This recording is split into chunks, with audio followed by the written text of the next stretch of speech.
வாழ்க வையகம், வாழ்க வையகம், வாழ்க வளம். குரு வாழ்க, குருவே துணை. வாழ்க வளமுடன். நண்பர்களே, மிக்க மகிழ்ச்சி. தொடர்ந்து நாம இந்த யோக பயிற்சியினுடைய பயணத்திலே சென்று கொண்டிருக்கிறோம். தியானம் உங்களுக்கு முதல்ல ஒரு 10 நிமிடம் ஆரம்பிச்சிருப்போம். அப்புறம் 15 நிமிஷமாகி இப்போ 20 நிமிஷம் வரைக்கும் கொண்டு வந்திருக்கிறோம். அதனால ஒரு சிலருக்கு கால்களில் கொஞ்சம் வலி ஏற்படுறதுக்கு வாய்ப்பு இருக்கு. சரிங்களா? அது பழக பழக நமக்கு சரியாயிடும். ஏன்னா ஒரு 20 நிமிஷமாவது தியானம் பண்ணாதான் அந்த தியானத்தினுடைய ஆற்றலை நம்ம முழுமையாக உள்வாங்க முடியும். நீங்க பழக பழக அது 20, 30, 40, 50, 1 மணி நேரம், 2 மணி நேரம், 3 மணி நேரம் ஆயிரும். சரிங்களா? அப்போ கொஞ்சம் கொஞ்சமா அதை இன்க்ரீஸ் பண்ணிட்டே வரணும். இப்போதைக்கு ஒரு 20 மினிட்ஸ் மெடிடேஷன் நமக்கு சரியானதா இருக்கும். அப்ப அந்த 20 நிமிஷத்திற்கு நம்ம உடல் உட்கார்றதுக்கு, ஆரோக்கியமா இருக்கிறதுக்கு நம்ம பழக்கப்படுத்தணும். அதுக்கு நம்ம இப்ப சொல்லியிருக்கிற பயிற்சிகளை நீங்க முழுமையாக, முறையாக செய்து கொண்டே வரணும். இந்த யோக பயிற்சிகள்ல தியானம் போன்ற பயிற்சிகள் ஏதோ ரொம்ப சக்தி மிக்கதாகவும், இந்த உடலுக்கான பயிற்சிகள், ஆசனங்கள் இதெல்லாம் ஒரு சாதாரண பயிற்சியாகவும் நம்ம நினைக்கிறோம். அப்படி கிடையாது. சரிங்களா? ஐஏஎஸ், ஐபிஎஸ் படிக்கிறது பெரிய விஷயம் தான். பட் அதுக்கு நீங்க 1வது, 2வதுல நமக்கான அடிப்படை நல்லா அமைஞ்சிருக்கணும். அப்பதான் நீங்க நல்லா படிக்க முடியும். அது மாதிரி உடல் ஆரோக்கியம் உங்களுக்கு நல்லா இருந்தா மட்டும்தான் நீங்க தியானத்துல வெற்றி பெற முடியும். தியானத்துல வெற்றி பெற்றால்தான் உங்க மனம் உங்க கட்டுப்பாட்டுக்குள்ள வரும். நம்ம மனம் நம்ம கட்டுப்பாட்டுக்கு வந்தாதான் நம்ம நினைத்ததை அடையக்கூடிய வல்லமையை நாம பெறுவோம். வாழ்க்கையில் வெற்றி பெற முடியும். அப்ப எல்லா நலன்களையும் பெறுவதற்கு உடல் ஆரோக்கியம் மிக மிக முக்கியம் புரிந்து கொள்ளணும். கொடுத்த பயிற்சிகளை முழுமையாக, முறையாக தொடர்ந்து செய்யற பழக்கம் நமக்கு வரணும். அதனாலதான் நான் கடகடன் எல்லா பயிற்சியும் சொல்லிட்டு வந்துட முடியும். அப்படி சொல்றது இல்லை. ஒரு 2 மாதங்கள் எடுத்துக்கொண்டு நம்ம இந்த எல்லா பயிற்சியும் முறையாக கற்றுக்கொள்றோம். டைமும் பார்த்தீங்கன்னா ஒவ்வொரு பயிற்சிக்கும் ஒரு 3 நிமிஷம், 4 நிமிஷம் அப்படிதான் இன்க்ரீஸ் ஆயிட்டு வரும். அப்ப நீங்க தொடர்ந்து செஞ்சுட்டு வந்தா தான் 2 மாசம் முடிவுல நீங்க எல்லா பயிற்சியும் செய்யற அளவுக்கு தயாராவீங்க. இல்ல அப்படின்னா இந்த விஷயமெல்லாம் உங்களுக்கு தெரியும். பட் உங்க வாழ்க்கையில பெரிய பயன் இருக்காது. இப்போ யோகா பயிற்சி கற்றுக்கொண்ட எல்லாருமே ஆரோக்கியமா இருக்கிறாங்களா அப்படின்னு கேட்டா கிடையாது. நிறைய பேர் கற்றுக்கிறாங்க, ஆனால் செய்வதில்லை. நீங்க கற்றுக்கொண்டீங்க அப்படிங்கிறதுனால பலன் வராது இல்லையா? நான் அதை செய்யும் போதுதான் அதற்கான பலனை அனுபவிக்க முடியும். அதனால நிறைய கற்றுக்கொள்வதை விட குறைந்ததா கற்றுக்கொண்டாலும் கற்றதை கடைபிடிக்கிறதுக்கு நம்ம முயற்சி பண்ணணும். கற்க கசடு அற,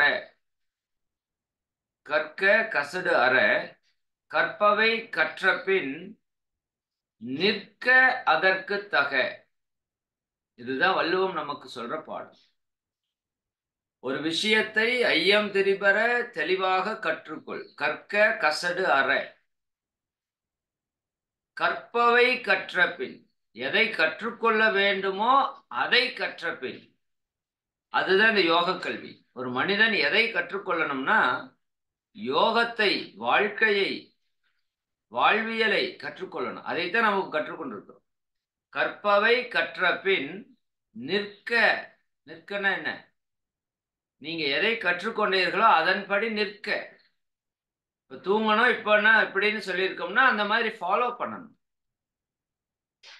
ஜஸ்ட் எனக்கு சார் தூக்கத்துக்கு எனக்கு தெரியும், எல்லா விதிமுறையும் தெரியும், ஆனா நான் பழையபடி இருப்பேன், பழைய சிஸ்டத்துல மாற மாட்டேன் அப்படின்னா மாற்றம் வராது, ஆரோக்கியம் வராது, அமைதி வராது. சரிங்களா? சரி, அதன்படி நிற்கிறதுக்கு முயற்சி பண்ணுங்க. நிச்சயமா முடியும். முடியாதது என்பது முயலாதது மட்டுமே. நல்லா புரிஞ்சுக்கோங்க. முயலும் வெல்லும், ஆமையும் வெல்லும், முயல் ஆமை வெல்லாது. முயலும் வெல்லும் ஆமையும் வெல்லும். ஆனா முயல் ஆமை அப்படின்னு ஒண்ணு இருக்குல்ல, நம்ம முயற்சி செய்யாமைன்னு ஒண்ணு இருக்குல்ல, அதுதான் வெல்லாது. சொல்லுவாங்க முடியாது என்பது முட்டாள்களின் வார்த்தை அப்படின்னு சொல்லுவாங்க.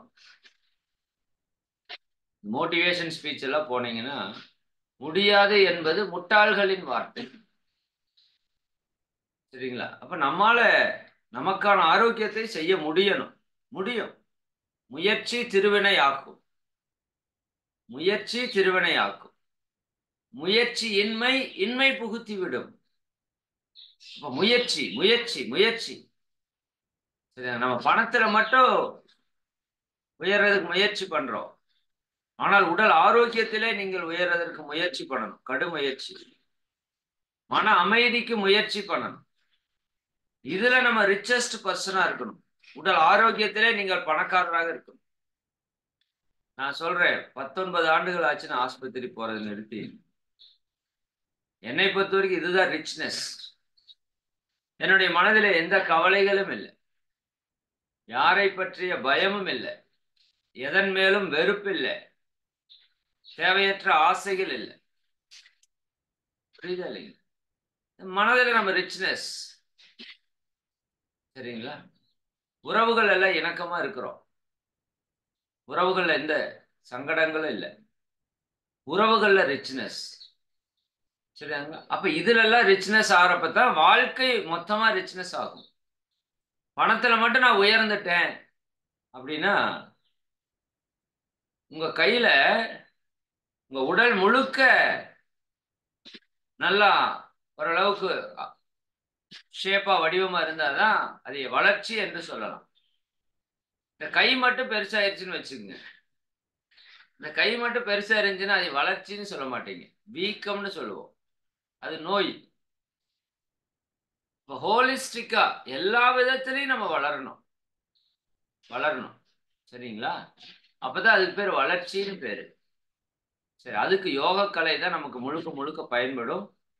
சரி, அந்த யோக கலையில மிக உயர்ந்த ஒரு சிந்தனையை இன்னைக்கு நான் உங்களுக்கு பகிர்ந்துக்கு போறேன். மிக மிக உயர்ந்த ஒரு சிந்தனை. அதாவது நம்ம லைஃப்ல நமக்கு நிறைய அறியாமை இருக்கிறது. யாரும் நமக்கு சொல்லி கொடுக்கல. அதனால நிறைய விஷயம் தெரியாமையே நம்ம தப்பு செய்யறதுக்கு ஆரம்பிக்கிறோம். அதை கற்றுக்கொள்வதற்குத்தான் கல்வி என்ற ஒரு முறையை நம்ம முன்னோர்கள் கொடுத்தாங்க. இந்த கல்வி எதுக்கு அப்படின்னா, நீ எப்படி வாழணும், நீ என்ன பண்ணணும், நீ என்ன பண்ணக்கூடாது, இப்படிங்கிறதெல்லாம் தெரிஞ்சுக்கிறதுக்கு தான் கல்வின்னு வந்தது. நம்ம முற்காலத்துல அப்படித்தான் கல்வி இருந்தது. உடலை பற்றி, உயிரை பற்றி, மனதை பற்றி, அறிவை பற்றி, ஆன்மாவை பற்றி, இந்த குடும்பம், சமுதாய, இயற்கை, பிரபஞ்சம் எல்லாத்தை பற்றி சொல்லி கொடுத்தாங்க குரு மகான்கள். அவர்கள் உணர்ந்த ஞானத்தை நமக்கு கொடுத்தாங்க. ஆனா இன்னைக்கு இருக்கிற கல்வி முறையில் அது இல்லை. இது முழுக்க முழுக்க பணத்தை சம்பாதிக்கிறதுக்கு, தொழிலை கற்றுக் கொடுக்கிற ஒரு கல்வியா மாறி போச்சு. அப்ப அந்த இடத்தை தான் மகான்கள் இன்னைக்கு நமக்கு பூர்த்தி செய்யறாங்க. அவங்களோட கடமை நம்ம வாழ கற்றுக் கொடுக்கணும். இந்த பூமியில வந்தோம்னா முதல் தகுதி என்னன்னா, வாழ்வதற்கு கற்றுக்கொள்ள வேண்டும். மற்ற எல்லா உயிர்களுக்கும் தேவையில்லாத ஒரு தகுதி மனிதனுக்கு தேவையான ஒரு தகுதி கற்றுக்கொள்ளல். மீன் குஞ்சுக்கு நீங்க நீந்த கற்றுக் கொடுக்க வேண்டிய அவசியம் இல்லை. மயிலுக்கு ஆடவோ குயிலுக்கு பாடவோ நீங்க கற்றுக் கொடுக்க வேண்டிய அவசியம் இல்லை. உண்மையா? ஏன்னா அது பிறவியிலேயே அந்த குணத்தோடு வருகிறது. ஆனா மனிதனுக்கு ஒவ்வொன்றும் கற்றுக் கொடுக்கப்பட வேண்டும். அவன் நிக்கிறது கற்றுக் கொடுக்கணும், நடக்கிறது கற்றுக் கொடுக்கணும், சாப்பிட்றதுக்கு அவனுக்கு கற்றுக் கொடுக்கணும். கற்றுக் கொடுக்கணும். கன்றுக்குட்டி போட்டா அடுத்த கொஞ்ச நேரத்துல எந்திரிச்சு வந்து அது பால் குடிக்கிறதுக்கு ஆரம்பிச்சிடும், அம்மா மடியை தேடி. நீங்க யாரும் போய் அதை எடுத்து வாயை கொண்டு போய் மடிக்கிட்ட கொண்டு போகணும்னால அவசியம் இல்லை. இயற்கையிலேயே அதுக்கு இருக்கு. ஆனா மனுஷனுக்கு அப்படி அல்ல. நம்ம டாய்லெட் போனோம்னா கூட கற்றுக் கொடுக்கணும். நமக்கு இப்படி உட்காரு, இப்படி உட்காருன்னு அம்மா நமக்கு சொல்லி கொடுப்பாங்க. அப்ப நம்ம கற்றுக்கொண்டால் மட்டும்தான் அதை பற்றி அறிவை பெற்று அதன்படி நம்மால வாழ முடியும். கல்வி மிக மிக அவசியமானது. குறிப்பாக இந்த வாழ்க்கை கல்வி மிக மிக அவசியமானது. அதைத்தான் நம்ம இப்ப கற்றுக்கொண்டு இருக்கிறோம். இப்ப இந்த ஒரு 1½ மாதத்துல உங்க வாழ்க்கையில நல்ல மாற்றம் வந்திருக்குன்னு நினைக்கிறோம். ஆனா இன்னைக்கு நான் சொல்லக்கூடிய இந்த செயல், இப்ப இதுவரைக்கும் வந்த மாற்றத்திலே 100 மடங்கு மாற்றத்தை ஏற்படுத்துற ஒரு செயல். இத மட்டும் நீங்க செஞ்சுட்டா அவ்வளவு மாற்றம் நிகழும் உங்களுக்குள்ள. சென்ற வகுப்புல நான் அதைப் பற்றி கொஞ்சம் சொல்லியிருந்தேன். பட் இந்த வகுப்புல கொஞ்சம் டீட்டெயில்டா உங்களுக்கு சொல்லணும்னு நினைக்கிறேன். இந்த முழு வகுப்பையும் நான் அதுக்கு பயன்படுத்திக்கணும்னு நினைக்கிறேன். ஏன்னா, அந்த ஒன்றை நீங்கள் சரியாக செய்தாலே, உங்க வாழ்க்கையில நிறைய துன்பங்கள்ல இருந்து நீங்க விடுபட்டு விட முடியும். சரி, நீங்க காயகல்ப பயிற்சியை பெற்றவர்கள் தான். இல்லையா? காயகல்ப பயிற்சி நம்ம எல்லாருமே எடுத்திருக்கிறோம். அந்த பயிற்சியை தொடர்ந்து செய்துட்டு வருவீங்கன்னு நம்புறோம். நிச்சயமா செய்துட்டு வந்தா தான் பலன் உண்டு. மிக மிக அற்புதமான அரிய பயிற்சி. நீங்க ஒரு முறை நான் எடுத்துக்கிட்டேன் அப்படின்னா கூட அது பத்தாது. நீங்க ஃப்ரீயா இருக்கிறப்போவெல்லாம், இந்த வாரத்துல 3 நாட்கள் ஃப்ரீயா இருக்கிறப்போவெல்லாம், நீங்க அந்த காயகல்ப பயிற்சிய திரும்ப, திரும்ப, திரும்ப, திரும்ப போட்டு, போட்டு கேட்கணும். ஒரு 100 முறையாவது நீங்க கேட்கணும். அப்பதான் அதுல என்ன நம்ம சொல்ல வர்றோம் அப்படிங்கிறது உங்களுக்கு புரியும். ஜஸ்ட் புரிஞ்ச மாதிரி இருக்கும். ஆனா முழுசா புரியாது. என்னுடைய அனுபவத்துல நான் சொல்றேன். சரிங்களா? அது உங்க உடம்புல, உயிர்ல, மனசுல பதியணும். அப்பதான் அந்த பயிற்சி நீங்க எங்க போனாலும் விடாம பண்ணுவீங்க. அதை அடிக்கடி கேளுங்க. அதை செயல்படுத்துங்க. ஆனா காயகல்பத்துல ஒரு விளக்கம் நாம உங்களுக்கு குடுத்திருக்கிறோம். பிரபஞ்ச ரகசியத்திலே மிகப்பெரிய ரகசியம் என்ன அப்படின்னா, இந்த பிரபஞ்சம் முழுக்க ஒரு ஆற்றல் நிரம்பி இருக்கிறது. அதைத்தான் பிரபஞ்ச வான்காந்த ஆற்றல் என்று நம்ம சொல்றோம். பிரபஞ்சம் முழுவதும் ஒரு ஆற்றல் நிரம்பி இருக்கிறது. எப்படி கடலிலே நீர் நிரம்பி இருக்கிறதோ, கிணற்றிலே நீர் நிரம்பி இருக்கிறதோ, குளத்திலே நீர் நிரம்பி இருக்கிறதோ, அதுபோல இந்த பிரபஞ்சத்திலே ஆற்றல் நிரம்பி இருக்கிறது. அதுக்கு பேர் தான் வான்காந்த பேராற்றல் அல்லது பிரபஞ்ச காந்த சக்தி என்று சொல்றோம். இந்த இறையாற்றல் தான் இந்த பிரபஞ்ச காந்த ஆற்றலாக மாற்றம் பெற்று இந்த பிரபஞ்சத்தையே காத்துக் கொண்டிருக்கிறது, இயக்கிக் கொண்டிருக்கிறது. சரிங்களா? இந்த பூமி இருக்கு. நாம இந்த பூமியில உட்கார்ந்துட்டு இருக்கிறோம். நம்ம இந்த பூமி தாங்கிக் கொண்டு இருக்கிறது. சரிதானே? அப்ப நாம வலிமையானவர்களா, இந்த பூமி வலிமையானதா அப்படின்னு மகரிஷி கேட்பாங்க. இந்த பூமி தான் வலிமையானது. சரி, இந்த பூமி யாரு தாங்கிட்டு இருக்கிறா? அந்த இறையாற்றலான பிரபஞ்ச பேராற்றல் தான் தாங்கிட்டு இருக்கு. பூமி அந்த இடத்துல சுத்திட்டு இருக்கு. 1 மணி நேரத்துக்கு 1000 மைல் வேகத்திலே சுற்றி கொண்டிருக்கிறது நாம வாழ்ந்து கொண்டிருக்கிற பூமி. ஒரு நாளைக்கு 16 லட்சம் மைல் இந்த சூரியனை சுற்றி ஓடிக்கொண்டிருக்கிறது. அப்பதான் ஒரு வருஷத்துக்கு ஒரு முறை அது ஓடிட்டு வர முடியும். புரியுதுங்களா? அப்ப இந்த பூமியை சுத்தி ஏதாவது இருக்கான்னு கேட்டா ஒண்ணும் இல்லை. அது அந்தரத்திலே சுற்றி கொண்டு இருக்கிறது. சரியா? அப்ப இது எவ்வளவு பெரிய விஷயம். அப்ப இந்த பூமியை தாங்கி கொண்டிருக்கிற ஆற்றல் எவ்வளவு பெரிய ஆற்றலா இருக்கும். இந்த பூமி மாதிரி 19 லட்சம் மடங்கு பெருசு சூரியன். 19 லட்சம் மடங்கு பெருசு சூரியன். அப்படின்னா சூரியன் எவ்வளவு பெருசு, அந்த சூரியனும் அந்தரத்திலே சுற்றி கொண்டிருக்கிறது. அதையும் இந்த பிரபஞ்ச பேராற்றல் தான் தாங்கிக் கொண்டு சுழற்றி வைத்துக் கொண்டு இருக்கிறது. இந்த சூரிய குடும்பமே அப்படித்தான் சுத்திட்டு இருக்கு. இந்த சூரிய குடும்பம் மாதிரி கோடி பல கோடி அண்டங்கள். என்னோட போட்டோல தெரியுது இல்லையா பின்னாடி? பிரபஞ்சம். பிரபஞ்சமே அந்த இடத்துல சுழன்று கொண்டிருக்கிறது இறை ஆற்றலால். இந்த பிரபஞ்சம் முழுக்க ஆற்றல் நிரம்பி இருக்கிறது. இந்த ஆற்றல் தான் இது எல்லாத்துக்கும் அடிப்படை காரணமாக இருக்கிறது. அதே ஆற்றல் நம்ம உடம்புக்குள்ளேயே இருக்குது. அதைத்தான் நம்ம ஜீவகாந்த டெஸ்ட் வச்சு பார்த்தோம் இல்லையா? உங்களுக்கு காயகல்ப பயிற்சியில் சொன்னேன் இல்லையா? உங்க கைகளை மெதுவா அசைங்க. சரிண்ணா? கையில காந்த ஆற்றல் பார்த்தீங்கல்ல, அந்த காந்த ஆற்றல் தான் நம்ம உடம்புக்குள்ளாகவும் இயங்கிக் கொண்டிருக்கிறது. உங்களுடைய இருதயம் துடித்துக் கொண்டிருக்கிறது. ஒரு நிமிஷத்துக்கு 72 முறை, ஒரு நாளைக்கு 1,00,000 முறை, ஒரு வருஷத்துக்கு 4 கோடி முறை துடிக்குது. யார் எனர்ஜி கொடுக்குறா? அந்த ஜீவகாந்த ஆற்றல் தான் எனர்ஜி கொடுத்துட்டு இருக்கு. நம்ம உடம்புக்குள்ள இருக்கிற காந்த ஆற்றல். நம்ம நுரையீரல் ஒரு நிமிஷத்துக்கு 15 மூச்சு, ஒரு நாளைக்கு 21,600 மூச்சு இழுத்து விடுது. யார் அதுக்கு இழுத்து விடுறா? கெப்பாசிட்டி ஆற்றலை கொடுத்தா அதை இயக்க வைக்கிற சக்தி எது? உங்களுடைய ஜீவகாந்த ஆற்றல். உங்க கிட்னி நம்ம உடம்புல இருக்கிற கெட்ட நீரை எல்லாம் பிரித்து வெளியேற்றுகிறது. அது இயங்கிக் கொண்டே இருக்கிறது 24 மணி நேரமும். யார் அதுக்கு இயக்கிற ஆற்றலை கொடுத்தது? நம்முடைய ஜீவகாந்த ஆற்றல் தான். சாப்பிட்றோம், உள்ள போடுற உணவு காயகல்பத்துல பார்த்தோம். ரசமா, ரத்தமா, சதையா, கொழுப்பா, எலும்பா, மஜ்ஜையா மாற்றம் பெறுது. அதுதான் வித்து சக்தியா மாறுது. அதுதான் உயிராற்றலா மாறுது. அத்தனையும் இயக்கி கொண்டிருக்கிறது யாரு? அந்த காந்த ஆற்றல் தான். அப்ப இந்த உடல் இயக்கம் எல்லாவற்றுக்கும் அடிப்படை என்னன்னு பார்த்தோம் காயகல்பத்துல, காந்த ஆற்றல். அப்ப காந்த ஆற்றல் நீங்க திணிவா வச்சிருந்தா உடல்ல நோய் வராது. இவ்வளவுதான் கான்செப்ட்.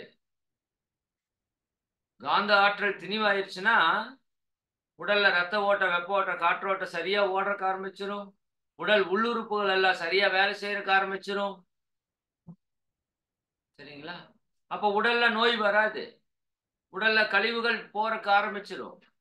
எங்கெங்கெல்லாம் பிரச்சனை இருக்கோ அந்த இடத்துல எல்லாம் ஆற்றல் குவியும் போது அந்த பிரச்சனை தகர்க்கப்படுகிறது. தியானத்திலே அதுதான் நடக்குது. தியானத்துல என்ன நடக்குதுன்னா, நீங்க கண்ணை மூடி அமைதி ஆக ஆக உங்க மனம் எவ்வளவு அமைதி ஆகுதோ அவ்வளவு பிரபஞ்ச சக்தி நமக்குள்ளாக பாயறக்க ஆரம்பிக்குது. நல்லா புரிஞ்சுக்கணும். அது பெரிய கான்செப்ட். நான் இன்னும் தியானமே உங்களுக்கு ஒன்றும் தொடங்கலை. அது வர்றப்ப இன்னும் அதை பத்தி நிறைய விளக்கங்கள் சொல்லுவோம். அதை பத்தி வீடியோவெல்லாம் உங்களுக்கு காமிப்போம், எப்படி அந்த பிரபஞ்ச காந்த சக்தி உங்களுக்குள்ள வர்றதுன்னு. இப்போ நீங்க தியானம் பண்ணா வந்துட்டு தான் இருக்கும். சரிங்களா? அப்ப அந்த தியானம் பண்றப்ப என்ன பண்றோம்? அந்த பிரபஞ்ச காந்த ஆற்றலை உங்களுக்குள்ள இறக்குறீங்க, ரிசீவ் பண்றீங்க. அப்ப நம்மகிட்ட இருக்கிற காந்த ஆற்றல் பற்றாக்குறையாலதான் நம்மளுக்கு உடல்ல நோய் வருது. அது என்ன நோய் வேணா வச்சுக்கோங்க. தலைவலியிலிருந்து கேன்சர், எய்ட்ஸ் வரைக்கும் ஒரே காரணம் தான், காந்த ஆற்றலுடைய பற்றாக்குறை தான் நோய். சரிதானா? ஆற்றல் ஃபுல்லா இருந்தா நோய் வராது. ஜீசஸ் கண் இல்லாதவனை தொட்டார், கண் வந்ததுன்னாங்க. எப்படி? ஜீசஸ் அந்த பிரபஞ்ச ஆற்றலோட கனெக்ஷன்ல இருக்காரு. தொட்டார்னா அந்த கண்ணு கிளீன் ஆகி கண்ணு ரெடி ஆயிடும். சரிதானுங்களா?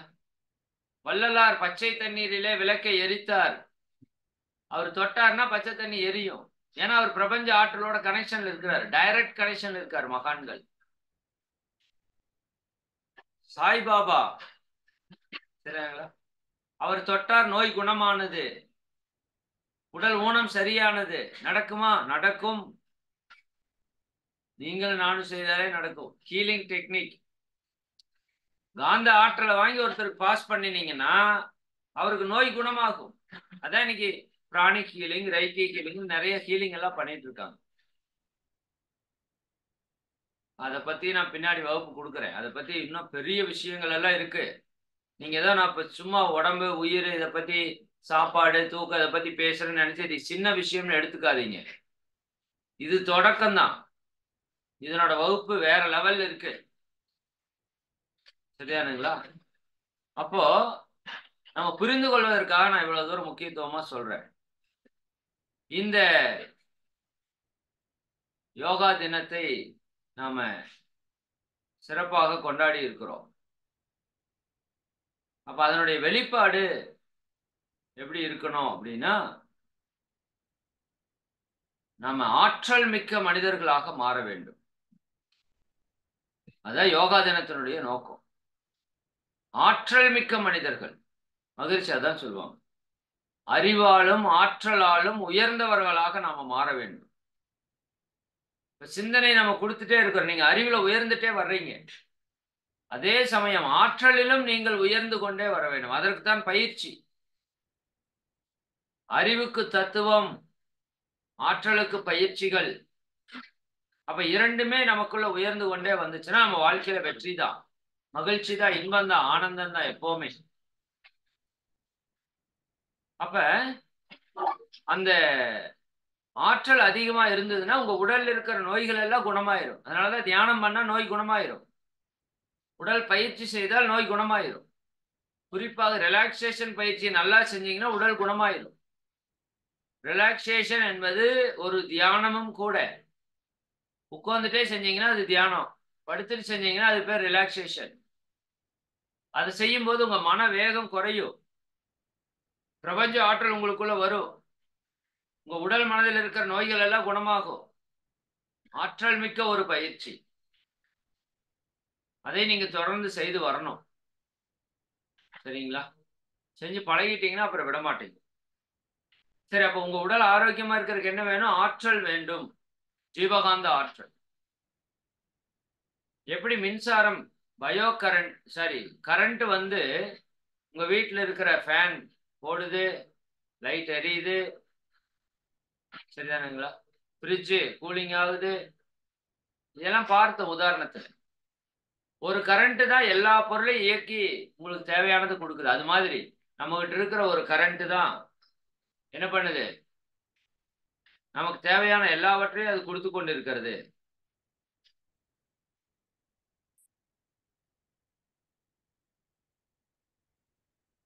உடலுக்குள்ள எல்லாவற்றையும் அதான் இயக்கி கொண்டு இருக்கிறது. இரண்டாவது, மன இயக்கம் அப்படின்னு நம்ம பார்த்தோம். அந்த காயகல்ப ஜீவகாந்தத்தை உங்களுக்கு நான் வந்து இப்போ ஒரு டைம் ரீகால் பண்றேன். மன இயக்கம், மூளை வழியா ஜீவகாந்த ஆற்றல் வெளியே வந்துச்சுன்னா அதுக்கு பேர் மனசு என்று பேர். அப்ப யாருக்கெல்லாம் ஜீவகாந்த ஆற்றல் திணிவா இருக்கோ அவங்களுக்கு மனசு அமைதியா இருக்கும், பொறுமையா இருப்போம், நிதானமா இருப்போம், விழிப்புணர்வோடு இருப்போம், யாருக்கும் துன்பம் கொடுக்க மாட்டோம். எப்போ? உங்களுக்குள்ள ஆற்றல் அபரிமிதமாக இருக்கும்போது. ஆற்றல் பற்றாக்குறையாச்சுன்னா டென்ஷன் ஆயிடுவோம், கோபப்படுவோம், கவலைப்படுவோம், பயப்படுவோம், எரிஞ்சு எரிஞ்சு விழுவோம், வெறுமையா இருக்கும் வாழ்க்கை, விரக்தியா இருக்கும் வாழ்க்கை. எப்ப? ஆற்றல் கம்மியா இருந்தா. என்னப்பா இப்படி சொல்றீங்க? ஆமா, உண்மை அதுதான். நீங்க பாருங்க, நார்மலா உடல் இருக்கிறப்ப ஆற்றல் நார்மலா இருக்கும். அப்ப உங்க வீட்டுக்காரர் வந்து டீ வச்சு கொடுங்கன்னு சொன்னா நீங்க எந்திரிச்சு போய் டக்குன்னு டீ வச்சு கொடுப்பீங்க. இதே உங்களுக்கு தலைவலியா இருக்கு, ஆற்றல் கம்மியா இருக்குன்னு வச்சுக்கோங்க, ஒரு உடல் ஒரு பிரச்சனை வந்துருச்சு, அல்லது டயர்டா இருக்கிறீங்க எங்காவது போயிட்டு வந்து, இப்ப யாராவது வந்து உங்களை டீ வச்சு கொடுங்கன்னு சொன்னா, அட போங்க கம்முன்னு, எப்ப பார்த்தாலும் ஏதோ ஒரு வேலையை சொல்லிட்டு எனக்கே முடியலன்ட்டு இருக்கிற, என்னையே வந்து நொய் நொயின்ட்டு ஆரம்பிச்சுக்குவீங்க, டென்ஷன் ஆயிடும். வீட்டுல சண்டை அப்படிதான் உருவாகுறது.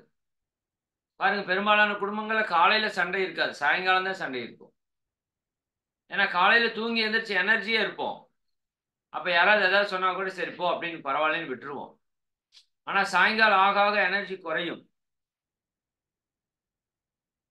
அதனாலதான் சாயங்கால தியானம் ரொம்ப ரொம்ப முக்கியம்னு மகான்கள் சொல்லுவாங்க.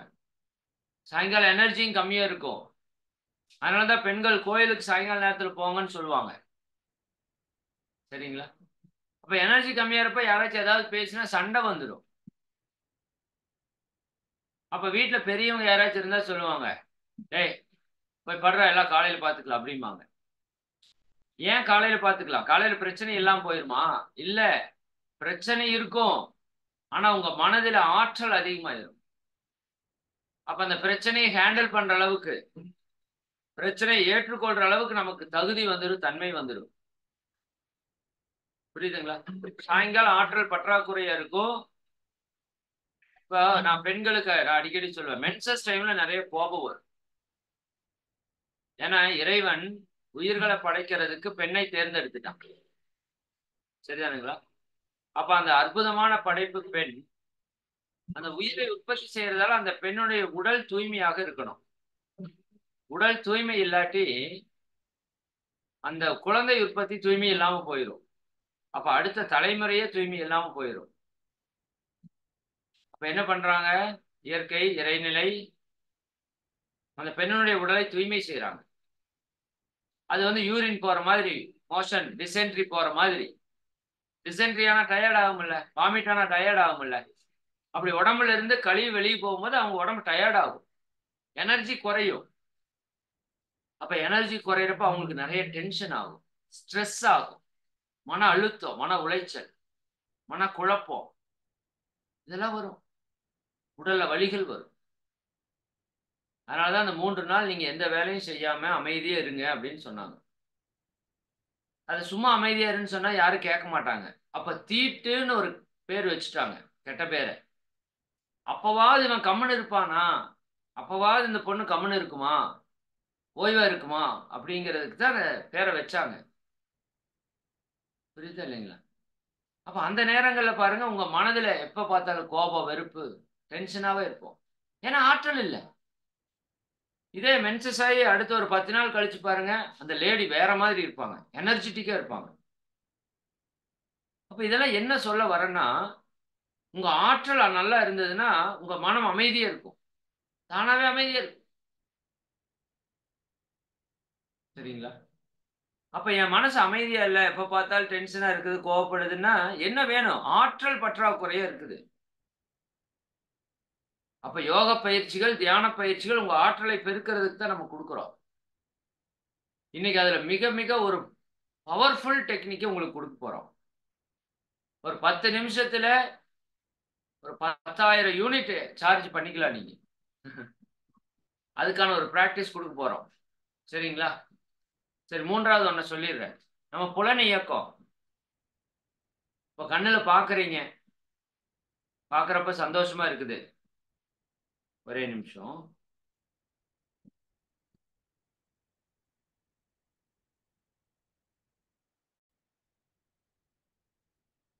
கண்ணுல பாக்குறீங்க, பாக்குறப்ப சந்தோஷமா இருக்கு. காதுல கேக்குறீங்க, கேக்குறப்ப சந்தோஷமா இருக்கு. நாக்குல டேஸ்ட் பண்ற சந்தோஷமா இருக்கு. அப்ப இந்த சந்தோஷமெல்லாம் எங்க இருந்து வருதுன்னு அன்னைக்கு நம்ம சொல்லியிருக்கிறோம்.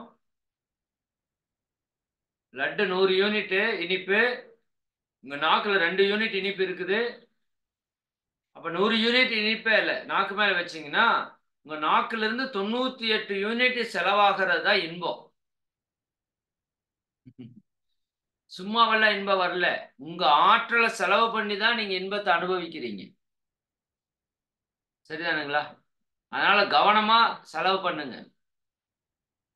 பணம் 10 ரூபாய் செலவு பண்றதுக்கு 10,000 முறை யோசிக்கிற நாம, நம்ம காந்த ஆற்றலை செலவு பண்றதுக்கு யோசிக்கிறதே இல்லை. சாப்பிடணுமா, அளவா சாப்பிட்டா ஆற்றல், அளவுக்கு மேல சாப்பிட்டா துன்பம். அப்ப நீங்க டேஸ்டா உணர்றது உங்க ஆற்றல் செலவைத்தான் உணர்றீங்க. நீங்க இப்ப கேக்குறீங்கல்ல நான் பேசுறத, உங்க காந்த ஆற்றல் செலவாய்தான் நீங்க இப்ப கேட்டிருக்கீங்க. இப்ப இந்த டிவிலயோ, செல்போன்லயோ, லேப்டாப்லயோ பாக்குறீங்கல்ல, உங்க கண்கள்ல இருந்து ஆற்றல் செலவாய்தான் நீங்க பார்த்துட்டு இருக்கீங்க. ஆற்றல் செலவு இதெல்லாம். நான் பேசிட்டு இருக்கேன்ல, என்னுடைய உயிர் ஆற்றலை செலவு செய்து, காந்த ஆற்றலை செலவு செய்து தான் நான் பேசிட்டு இருக்கேன். அப்ப அந்த காந்த ஆற்றல் எங்க இருந்து வருது? உயிர்ல இருந்து வருதுன்னு நம்ம சொன்னோம். அதான் அம்மா சொல்லுவாங்க, நான் உசுறு போக கத்துறேன், இவன் கேட்கறானான்னு பாத்தியா? அப்பா சொல்லுவார், நான் உசுரை கொடுத்து உழைக்கிறேன், உங்களுக்காகத்தான் நான் உழைக்கிறேன். உயிராற்றலை கொடுத்துதான் அவர் உழைக்கிறாரு. நீங்க உழைக்கிறப்ப உயிராற்றல் செலவாகும், காந்த ஆற்றல் செலவாகும். கண்ணு, காது, மூக்கு, வாயில பேசுறப்ப ஆற்றல் செலவாகும்.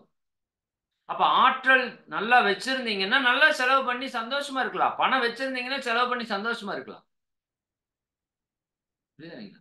அப்ப ஆற்றல் இருந்தாதான் கண்ணு நல்லா பார்க்கும். காய்ச்சலா இருக்குது, டயர்டா இருக்குது. இப்ப லட்டு இனிப்பு கொடுத்தா இனிக்குமானா கசக்கும். அதே லட்டு தான். ஏன் அந்த 98 யூனிட் இல்ல, இருந்தா தான் அது இனிப்பா தெரியும். அது இல்லாட்டி அது கசப்பா தான் தெரியும்.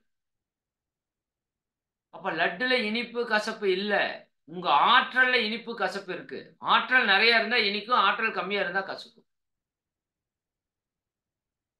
குழந்தைங்க பாருங்க, ஆற்றல் அப்படியே திணிவா இருக்கும். நிறைய விளையாடுவாங்க, ஆடுவாங்க, ஓடுவாங்க, டயர்டே ஆகாது. ஏன்னா ஆற்றல் நிறைய இருக்கு. நமக்கு ஆற்றல் குறைஞ்சிருச்சு. வளர வளர வளர வளர ஆற்றலை அதிகப்படுத்த இருக்கணும் நம்ம. ஆனா நம்ம அது தெரியாதனால ஆற்றலை குறைச்சு குறைச்சு வந்துட்டு இன்னைக்கு நிறைய நோய், நிறைய மனசுல குழப்பங்க, நிறைய குடும்பத்துல சிக்கல்கள், உறவுகள்ல இணக்கம் இல்லை. சரிதானுங்களா? அப்ப இது எல்லாவற்றுக்கும் ஒரு முற்றுப்புள்ளி என்ன இருக்கு அப்படின்னா, நம்ம ஆற்றலை பெருக்கணும். அப்ப இந்த உடற்பயிற்சி எதுக்கு செய்யறோம்? உடம்புல இருக்கிற கழிவுகள் எல்லாம் போக்கி உடல் செல்களை ஆற்றல் படுத்தி, சரிதானுங்களா, அந்த உடலை ஆரோக்கியமாக ஆற்றல் மிக்க உடலாக வச்சுக்கிறதுக்கு உடற்பயிற்சி. தியானம் அப்படித்தான். பிரபஞ்ச ஆற்றலை நமக்குள்ள ஈர்ப்பதற்கான செயல் தான் தியானம். நம்ம மனம் எந்த அளவுக்கு அமைதியாகுதோ அந்த அளவுக்கு பிரபஞ்ச ஆற்றல் தானாக உள்ளே வரும். மனம் எந்த அளவுக்கு அமைதி இழக்கிறதோ அந்த அளவுக்கு நம்ம கிட்ட இருக்கிற ஆற்றல் விரயமாகும், வெளியே போகும். சரிங்களா? சரி, இப்போ இன்னைக்கு உங்களுக்கு சொல்ற விஷயம் என்னன்னா, இந்த காந்த ஆற்றலை அப்பரிமிதமாக பெருக்குவதற்கு நம்ம முன்னோர்கள் சில வழிகளை நமக்கு சொல்லி கொடுத்தாங்க. அதுல உச்சக்கட்டமான ஒரு வழியைத்தான் நான் உங்களுக்கு சொல்ல போறேன். அதை நீங்க நாளையில இருந்து ஃபாலோ பண்ணீங்கன்னா நாளைக்கே உங்க லைஃப்ல மாற்றம் தெரியும். 10 நாள் ஃபாலோ பண்ணிட்டீங்கன்னா பிரம்மாண்டமான மாற்றம் தெரியும். பிரம்மாண்டமான மாற்றம் தெரியும் உங்க லைஃப்ல. நீங்களே பார்ப்பீங்க கண்கூட. பட் ஃபாலோ பண்ணணும். சரி, நம்ம மகான்கள், ஞானிகள் இந்த பிரபஞ்சத்தை ஆராய்ச்சி பண்ணி எப்ப இந்த பிரபஞ்ச காந்த ஆற்றல் நமக்கு அதிகமா கிடைக்கும் அப்படிங்கிறத டெஸ்ட் பண்ணாங்க. அப்படி டெஸ்ட் பண்ணப்ப அவங்க கண்டுபிடிச்ச ஒரு மிகப்பெரிய ரகசியம் என்னன்னா, அதிகாலை 3 மணியிலிருந்து 6 மணி வரை இந்த 3 மணி நேரம், இந்த 3 மணி நேரம் எப்போ? அதிகாலை 3 மணியிலிருந்து காலை 6 மணி வரைக்கும் இந்த 3 மணி நேரம் இந்த பிரபஞ்ச சக்தி இந்த பூமி மேல புயல் போல வீசிக்கொண்டிருக்குது. எப்படி வீசிட்டு இருக்கு? புயல் போல. புயல் அடிச்சா எப்படி அடிக்குதுங்க? சரிதானா? எத்தனையோ 200 மைல் வேகம், 500 மைல் வேகம், 1000 மைல் வேகத்துல புயல் அடிக்குதுன்னு சொல்றாங்கல்ல. அந்த மாதிரி இந்த பிரபஞ்ச சக்தி இந்த பூமி மேல காலையில 3ல இருந்து 6 மணி வரைக்கும் புயல் மாதிரி அடிச்சிட்டு இருக்காமா. டெய்லியும் இது நடந்துட்டே இருக்கு. புரியுதா இல்லைங்களா? அப்ப அந்த புயலுக்குள்ள நீங்க போய் நின்னீங்கன்னா என்ன ஆகும்? அந்த ஆற்றல் உங்களுக்குள்ள ஃபுல்லா நிரம்பிடும். பல மடங்கு நிரம்பிடும். அப்ப இதனால இந்த டைம் என்ன வச்சாங்க தெரியுங்களா? அந்த இறை சக்தி, பிரபஞ்ச பேராற்றல் இந்த பூமி மேல பாயக்கூடிய நேரத்தை 3ல இருந்து 4:30 மணி வரைக்கும் ரிஷி முகூர்த்தம்னு சொன்னாங்க. 3ல இருந்து 4:30, ஒரு முகூர்த்தத்துக்கு 1.5 மணி நேரம். 3 மணில இருந்து 4 மணி வரைக்கும் ரிஷி முகூர்த்தம், 4:30ல இருந்து 6 வரைக்கும் பிரம்ம முகூர்த்தம். ரிஷி முகூர்த்தம்னா என்னன்னா, இந்த மகான்கள், முனிவர்கள், ஞானிகளுடைய ஆற்றல் இந்த பூமி மேல பாயும். அந்த இறை ஆற்றலோட சேர்ந்து இப்ப இத்தனை நாள் இந்த பூமியில வாழ்ந்த சித்தர்கள், மகான்கள், யோகிகள், ஞானிகள்லாம் இருப்பாங்க இல்லையா? அவங்களாம் செத்து போக மாட்டாங்க. நாமளுமே செத்து போக மாட்டோம். உடல் தான் போயிடும். அவங்களுடைய ஆத்ம சக்தி இந்த பிரபஞ்சத்தில் இருக்கும். எதுக்காக?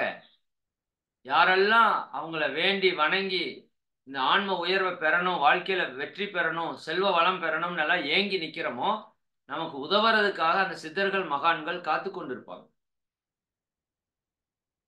நீங்க வள்ளலாருடைய ஆற்றலை பெற முடியும், நபிகளுடைய ஆற்றலை பெற முடியும், இயேசு மகானுடைய ஆற்றலை பெற முடியும், புத்தருடைய ஆற்றலை பெற முடியும். இன்னும் அவங்க இருக்கிறாங்க. நீங்க தியானத்துல உயர்ந்த நிலையில வந்தா அவங்க கூட பேசக்கூட முடியும். அவங்க ஆற்றலை உங்களோட இணைத்துக் கொள்ள முடியும்.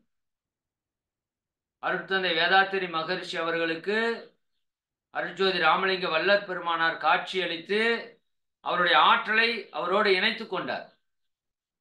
நான் பின்னாடி வரலாற்றில் அதை பத்தி பேசுறேன். நான் குருவனுடைய மேன்மேல் முடியுமானா முடியும். சரியாங்களா? அவங்க எல்லாம் இந்த பிரபஞ்சத்தில் இருக்கிறாங்க, ஹையர் லெவல்ல இருக்கிறாங்க. கூப்பிட்டா வருவாங்க. இப்ப கூப்பிட்டாலும் வருவாங்க. நீங்க ஆத்மார்த்தமா கூப்பிடணும். மனசார கூப்பிட்டீங்கன்னா மகான்கள் நமக்கு சப்போர்ட் பண்ற காத்துட்டு இருக்காங்க. ஆனா அதிகாலை 3ல இருந்து 4:30 வரைக்கும் அவங்களுடைய ஆற்றலை நமக்கு வாரி வழங்குறதுக்காக அவங்க இந்த பூமிக்கு வர்றாங்க. அதைத்தான் ரிஷி முகூர்த்தம்னு சொல்லுவாங்க. பிரம்ம முகூர்த்தம்னா அந்த 4:30ல இருந்து 6 மணி வரைக்கும் பிரம்மம்னா இறைவன் பேர். பிரம்மத்துக்கு இன்னொரு பேர் அல்லாஹ். பிரம்மத்துக்கு இன்னொரு பேர் பரமபிதா. பிரம்மத்துக்கு இன்னொரு பேர் சிவன். பிரம்மத்துக்கு இன்னொரு பேர் விஷ்ணு. பிரம்மம்னா இறை சக்தின்னு பேர். சரிதானுங்களா? அப்ப அந்த இறை ஆற்றல் இந்த பூமியில இறங்கக்கூடிய நேரம் 4:30ல இருந்து 6 மணி.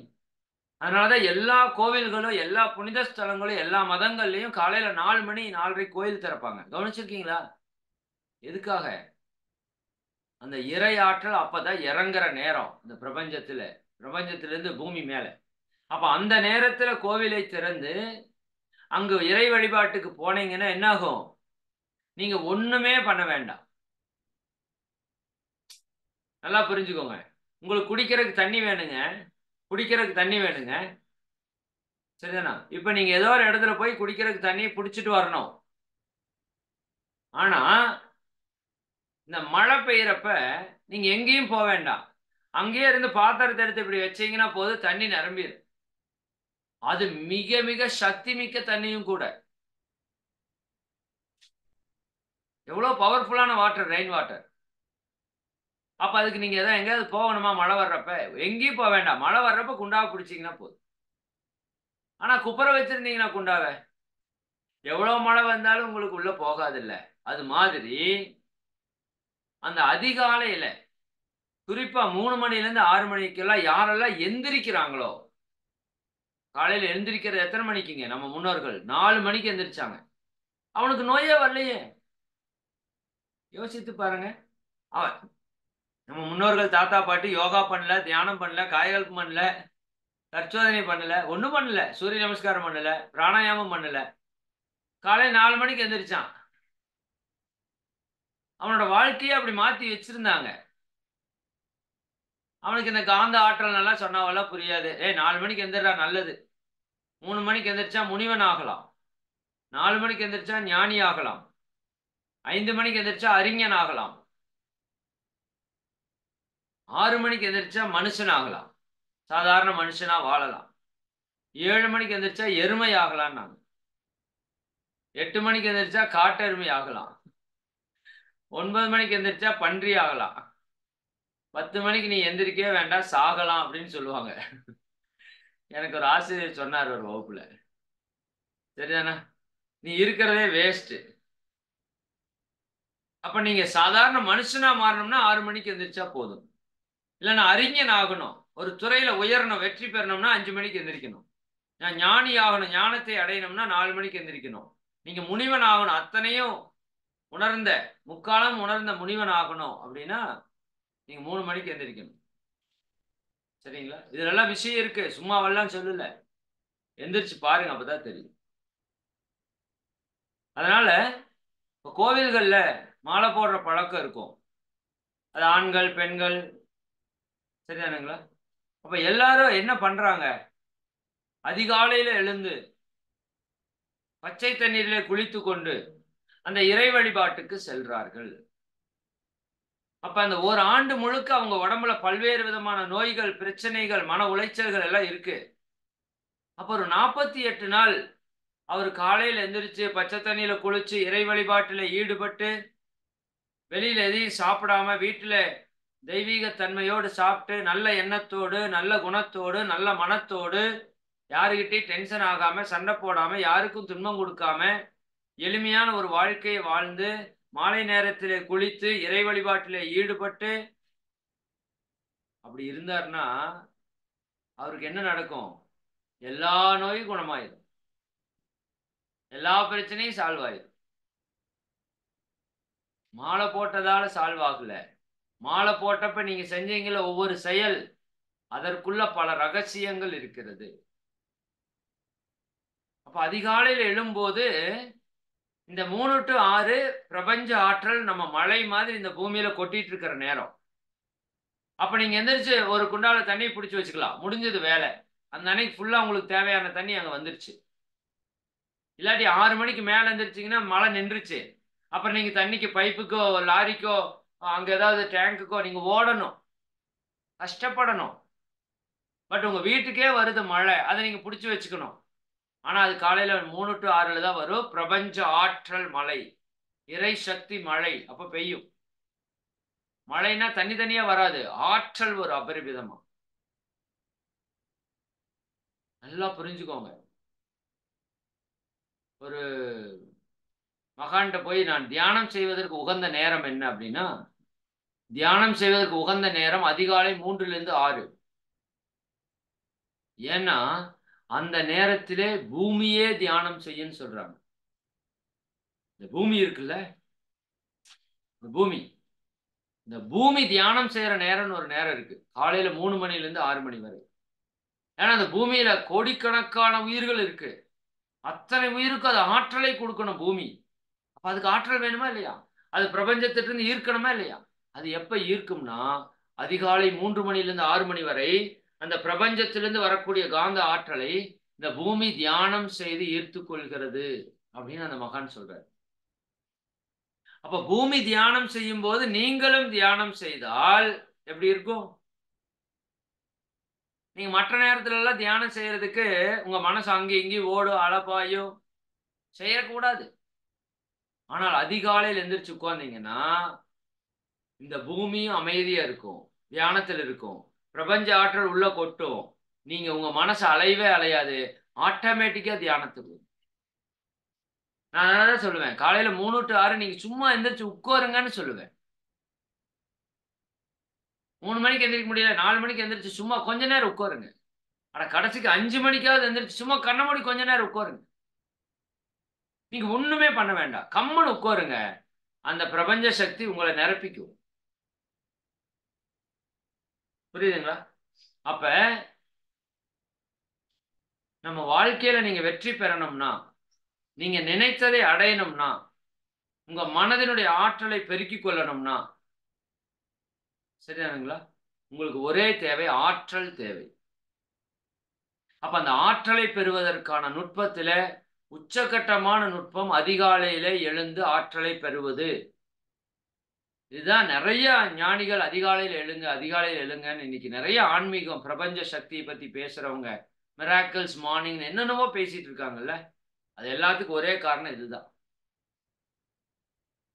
அப்ப இந்த பிரபஞ்ச ஆற்றல் பூமியில இறங்கக்கூடிய நேரத்திலே யாரை ஒருவர் எழுந்து அந்த ஆற்றலை ரிசீவ் பண்றாங்களோ அவங்களுக்கு அபரிமிதமான வளங்கள் வந்து சேரும். பிரச்சனைகள் தீரும். பிரச்சனை தீர்வதற்கான சிந்தனைகள் உங்களுக்கு புதிதாக தோன்றும். நிறைய பேர் கண்டுபிடிச்சதுல எப்ப தெரியுமா? இந்த அதிகாலை 3லிருந்து 6 மணி வரைக்கும் தான் இந்த மூளையில புதிய சிந்தனைகள், ஐடியா எல்லாமே தோணும். சரி, இதுல ஒரே ஒரு விஷயம், மிக முக்கியமான விஷயத்தை நான் உங்களுக்கு சொல்றேன். இந்த ஆற்றல் நமக்குள்ள வர்றதுக்கு சில தடைகள் இருக்கு. சில தடைகள் இருக்கு. அதுல ஒரு தடையை நான் இன்னைக்கு விளக்குறதுக்கு முயற்சி பண்றேன். காலம் இருந்தா 2-3 தடையை பற்றி சொல்லி விளக்கலாம். சரி, மிக முக்கியமான தடை என்ன அப்படின்னா, இந்த ஆற்றல் வரணும்னா உங்க உடல்ல வெப்ப சக்தி குறைவா இருக்கணும், குளிர்ச்சி தன்மை அதிகமா இருக்கணும். இது இந்த பிரபஞ்ச ஆற்றல் எப்பவுமே எங்கெல்லாம் குளிர்ச்சி தன்மை இருக்கோ அங்கெல்லாம் அபரிமிதமாக வரும். எங்கெல்லாம் வெப்ப சக்தி இருக்குது, அந்த வெப்பம் என்ன பண்ணும்னா ஆற்றலை விலக்கிடும். நல்லா புரிஞ்சுக்கோங்க. ஒரு தண்ணி இருக்குது, தண்ணியை சூடு பண்ணீங்கன்னா அந்த தண்ணி அப்படியே ஆவியாகி விலகி விலகி விலகி விலகி விலகி விலகி காத்தா மாறி போயிடும். அதே காற்றை குளிர்ச்சி பண்ணீங்கன்னா சுருங்கி சுருங்கி சுருங்கி சுருங்கி தண்ணியா வந்துடும். இன்னும் குளிர்ச்சி பண்ணீங்கன்னா கெட்டி ஆயிரும். அப்ப இந்த பிரபஞ்ச ஆற்றலை பெறுவதற்கான மிக முக்கியமான தகுதி நீங்கள் குளிர்ச்சியாக இருக்க வேண்டும். நாங்க குளிர்ச்சின்னா எப்படி சார் ஃப்ரிட்ஜில் போய் உட்காந்துக்கலாம்? அப்படி அல்ல. ஃப்ரிட்ஜில் போய் உட்காந்தீங்கன்னா உடம்பு சூடாயிரும். சரி, நல்லா புரிஞ்சுக்கோங்க. இரவு தூக்கத்திலே பிரபஞ்ச சக்தியை உடம்பு ஈர்க்குதுன்னு நம்ம பார்த்தோம். யார் ஒருவர் நல்லா தூங்குறாரோ அவருக்கே உடம்புல நோய் வராது. நல்லா தூங்குறதுன்னா எப்படி? பகல்லையா? இல்ல, இரவுல. நைட்டு 8 மணிலேருந்து காலையில 4 மணி வரைக்கும் நல்லா ஒரு மாசத்துக்கு தூங்கி பாருங்க. உங்க உடம்புல நோய் இருந்தா எனக்கு கூப்பிட்டு கேளுங்க. நோய் வராது. புரியுதா இல்லைங்களா? தூக்கமே பிரபஞ்ச சக்தி ஈர்க்கிறது தான். ஆனா இது மாதிரி 1000 மடங்கு ஈர்க்கிறதுக்கான நுட்பத்தை நான் இப்ப பேசிட்டு இருக்கேன். தூக்கத்திலேயே ஈர்க்கப்படும். பட் அது மாதிரி பல மடங்கு ஈர்ப்பதற்கான விஷயத்தை பேசிட்டு இருக்கோம். நாம தூங்கிட்டு இருப்போம். இந்த உடல் தூங்குமா? அப்புறம் அவ்வளவுதான், காலையில பால் ஊத்திடுவாங்க. நாம தூங்குறப்ப உடல் தூங்காது. உடல் இயங்கிக் கொண்டே இருக்கும். இன்னும் தீவிரமாக கூட இயங்கும்.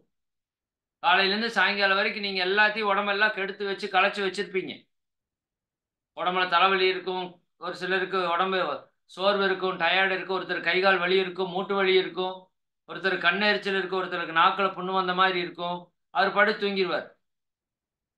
தூங்கினோடனே என்ன பண்ணு தெரியுமா? அந்த உடம்பு நாளைக்கு காலையிலக்குள்ள இவனுக்கு எல்லாத்தையும் சரி பண்ணி கொடுக்கணுமேனு தீவிரமா வேலை செய்யும். தீவிரமா வேலை செய்யும். அதனாலதான் நைட்டு உணவை கம்மியா போடுங்க. உணவை எச்சா போட்டீங்கன்னா அது தீவிரமா வேலை செஞ்சு உடம்ப சரி பண்ற ரிப்பேர் பண்ற வேலையை பார்க்காம போயிடும். இப்படி டெய்லி நப்பி நப்பி நப்பி நப்பி படுத்தீங்கன்னா ஒரு நாள் அது நோய் வந்து இறந்து போயிரும்னு சொல்றோம். புரியுதுங்களா? அப்ப இரவு நாம தூங்குவோம், ஆனா அந்த உடம்பு வேலை செஞ்சுட்டே இருக்கும். எப்படி நீங்க துணி கடையில காலையில போனீங்கன்னா எனக்கு ஒரு சேலை வேணும், வேட்டி வேணும், எல்லாத்தையும் எடுத்து டேபிள் ஃபுல்லா நெப்பி வச்சிருப்பான் நைட் 9 மணிக்கு. காலையில வந்து பார்த்தா எல்லாம் நீட்டா அடுக்கி இருக்கும் ரேக்ல. என்ன பண்ணிருப்பான்? அவன் நைட்டு கொஞ்ச நேரம் கடையை சாத்திட்டு கஸ்டமர் வர்றதை நிறுத்தி வச்சுட்டு எல்லா ஆளுகளையும் வச்சு நீட்டா எடுத்து மறுபடியும் 1 மணி நேரம் அடுக்கி வச்சுட்டு போறான். அப்பதான் அடுத்த நாள் காலையில வியாபாரம் நடக்கும். அந்த மாதிரி அவன் 1 மணி நேரத்துல அடுக்கி வச்சுட்டு போயிடுறான். இங்க நைட்டு ஃபுல்லா அந்த வேலை நடக்கும். நீங்க கம்மியா கழிச்சிருந்தா சீக்கிரம் அடுக்கிடும்.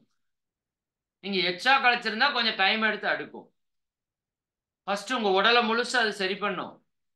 அப்புறம் உங்க மனசை முழுசா அது சரி பண்ணும். அப்புறம் தான் அது தூக்கத்துக்குள்ள போகும். ஏன் நிறைய பேருக்கு தூக்கம் வரல? மனசுல இருக்கிற எண்ணங்கள், ஓட்டங்கள், குழப்பங்கள், பயங்கள் இதெல்லாம் உங்க மனசுல இருக்கிறப்ப சீக்கிரம் தூக்கம் வராது. சரிங்களா? அப்ப தூங்கும் போது உங்க உடல் உறுப்புகள் பயங்கரமா இயங்குதுன்னு நீங்க புரிஞ்சுக்கணும். அப்ப உடல் உறுப்புகள் இயங்கும் போது உடல்ல உஷ்ண சக்தி உற்பத்தி ஆகும், வெப்ப உற்பத்தி ஆகும். அதனால பாருங்க, காலையில எந்திரிச்சு உங்க உடம்ப தொட்டு பாருங்க, சூடா இருக்கும். சூடா இருக்கும் உடம்பு. பித்தம் ஏறி நிக்கும் உடம்புல காலையில. அது தவறு கிடையாது. அப்படி இருந்தா தான் உடல் சரி பண்ண முடியும். இப்ப காலையில அந்த சூடோட இருக்கிற உடம்புல பிரபஞ்ச சக்தி ஈர்க்கிற ஆற்றல் இருக்காது. பிரபஞ்ச சக்தியே வந்தாலும் சூட்டுக்கிட்ட வச்சீங்கன்னா விளக்கிட்டுரும். அப்ப நம்ம ஞானிகள் பார்த்தாங்க. இப்போ மழை கொட்டுது, பாத்திரம் குப்பரை இருக்குது. புரியுதுங்களா? மழை கொட்டுது, பாத்திரம் குப்பரை இருக்குது. குப்பரை இருக்குதுன்னா என்ன பண்ணிட்டு இருக்குது?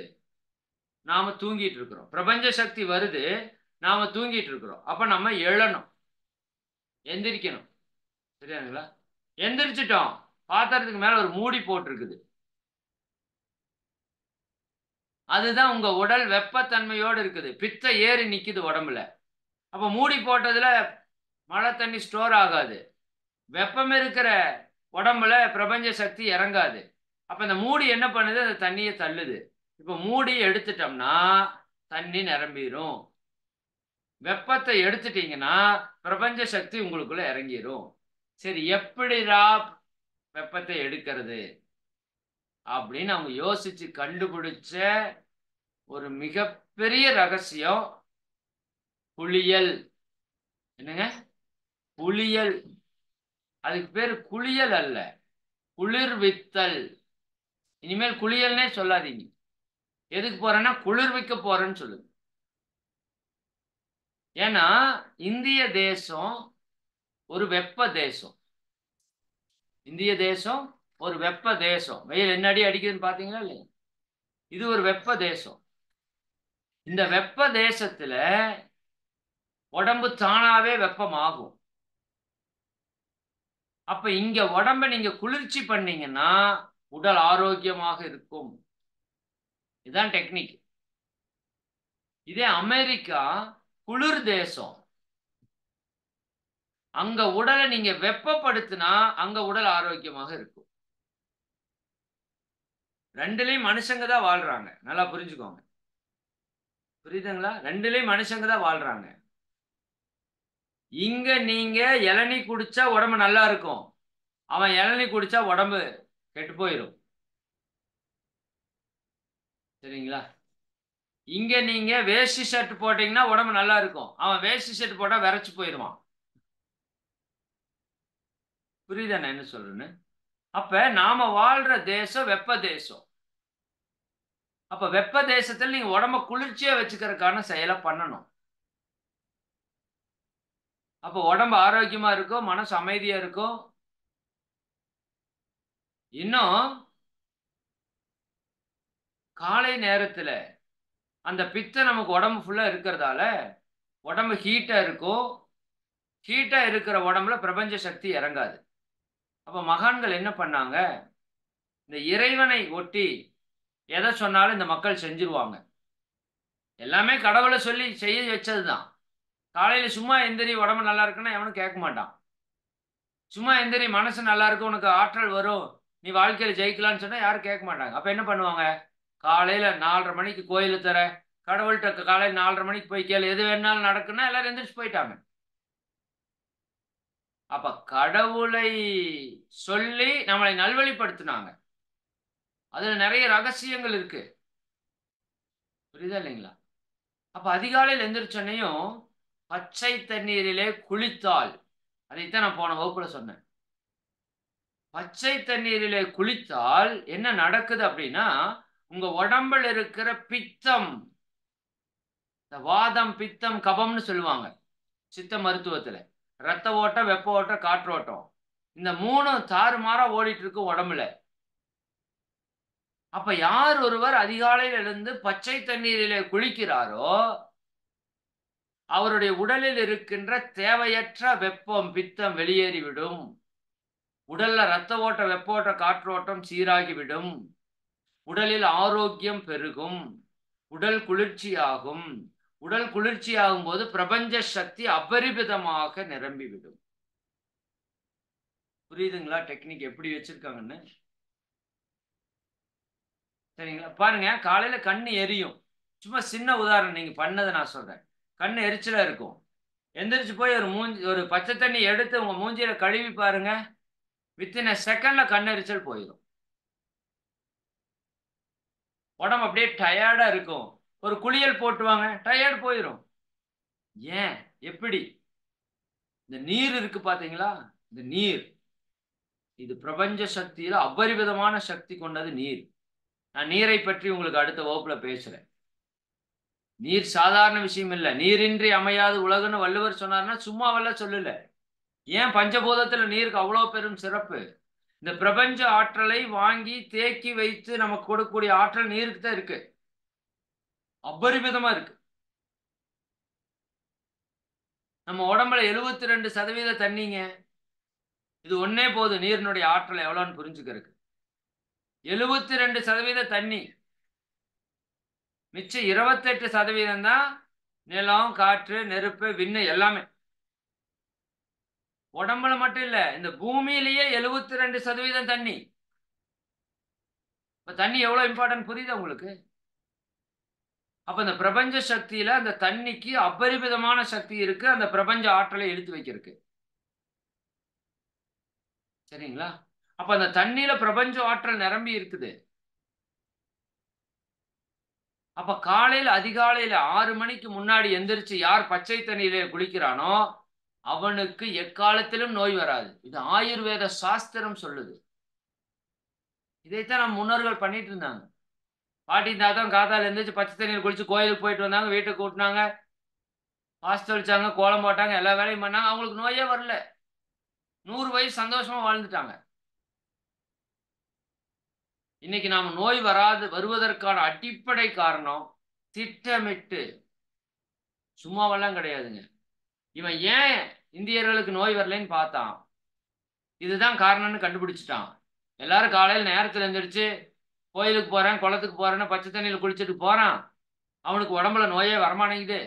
என்ன பண்ணி இவனை எந்திரிக்கிறதுக்கு விடாம பண்ணலாம் அப்படின்னு யோசிச்சு நீங்க நைட்டு தூங்காம இருக்கிறதுக்கெல்லாம் பிளான் பண்ணிட்டான். சீரியலை போட்டு, அதை போட்டு, இதை போட்டு, செல்போனை கொடுத்து, யூடியூப் நெட்டை கொடுத்து, கண்டதையெல்லாம் கொடுத்து நீ நைட்டு 11 மணி 12 மணி 1 மணி வரைக்கும் பார்த்து சாகு. சரியா? அப்படி உங்களை நைட் அன்டைம் பண்ணிட்டான்னா காலையில் உங்களை எந்திரிக்க முடியாது. திட்டமிட்ட சதி இது. சரிங்களா? வியாபாரத்தினுடைய மிக மோசமான ஒரு சதி. நாம என்ன நடக்குதுன்னே தெரியாம, சரிதானுங்களா, என்ன நடக்குதுன்னே தெரியாம அறியாம நாமளும் 12 மணி 1 மணி வரைக்கும் டிவி செல்போனை பார்த்து உடம்ப கெடுத்து காலையில எந்திரிச்சு அந்த பிரபஞ்ச சக்தி வாங்குறத விடுத்து 7 மணி 8 மணி 9 மணிக்கு எந்திரிச்சு எல்லா நோயும், எல்லா மன பிரச்சனையும், அதனால குடும்ப பிரச்சனை, பொருளாதார பிரச்சனை எல்லாம் மண்டையில ஏறி இன்னைக்கு பைத்தியம் பிடிச்ச மாதிரி திரியிறோம். யாரை பார்த்தாலும் ஸ்ட்ரெஸ், எதுக்கு எடுத்தாலும் டென்ஷனு, கோபம், விரக்தி, சண்டை, வெறுப்பு. குடும்பத்துக்குள்ள போலானா இருக்குது. நீங்க பாருங்க ஏன் அப்படி இருக்கு. எனர்ஜி இல்லை, ஆற்றல் இல்லை யாருகிட்டையும். ஆற்றல் இல்லாட்டி கோபம் வரும், கஷ்டம் வரும், துன்பம் வரும். சரிங்களா? அப்ப ஆற்றலை பெருக்குவதற்கு, பிரபஞ்ச சக்தியை ஈர்ப்பதற்கு உச்சகட்ட பயிற்சி நாம குளிக்கிற குளியல். அது மாதிரி ஒரு பயிற்சியே கிடையாது.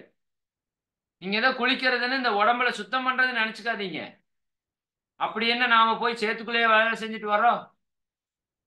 புரியுதாங்களா? போட்டு வரக்குன்னு தேய்க்கிறதுக்கு நம்ம உடம்புல எல்லாம் அப்படியெல்லாம் ஒன்றும் கழிவெல்லாம் இல்லை. அப்ப எது குளிக்க வச்சாங்க? காலையிலையும் மாலையிலையும் 2 வேளை 2 வேளை குளிச்சு பாருங்க, உங்க உடம்பு எப்படி ஆரோக்கியமா இருக்கும். இன்னைக்கும் கேரளால நடந்துட்டு தான் இருக்கு. காலையிலையும் சாயங்காலம் பெண்கள் முதல் கொண்டு நமக்கு எலிவாள் மாதிரி 1/2 அடி கூந்தலை வச்சுட்டு எனக்கு முடியே இருக்குது, முடியெல்லாம் இருக்குது, எப்படி நான் குளிக்கிறது? நம்ம ஆளுங்க 1000 கேள்வி கேட்பாங்க. சார் டெய்லியும் குளிச்சா உடம்புக்கு ஒன்றும் ஆகாதா? பயம், செத்து போயிருவீங்கன்னு பயம் இல்லையா? அப்படியெல்லாம் சாக மாட்டேங்க, நான் கேரண்டி. இறை சாதனை மார்க்கம் வெற்றி பெற்றதற்கான மிக முக்கியமான காரணியில 10 காரணி எடுத்து சொல்லுங்கன்னா அதுல முதல் காரணியா நான் எதை சொல்லுவேன்னா இதைத்தான் சொல்லுவேன். ஏன்னா எல்லா பயிற்சியும் நிறைய பேர் செய்யறாங்க. பட் இந்த வாழ்வியலை யாரும் இவ்வளவு தூரம் சொல்லி செய்ய வைக்கிறது இல்லை. நாம் அதை சொல்லி செய்ய வைக்கிறோம்.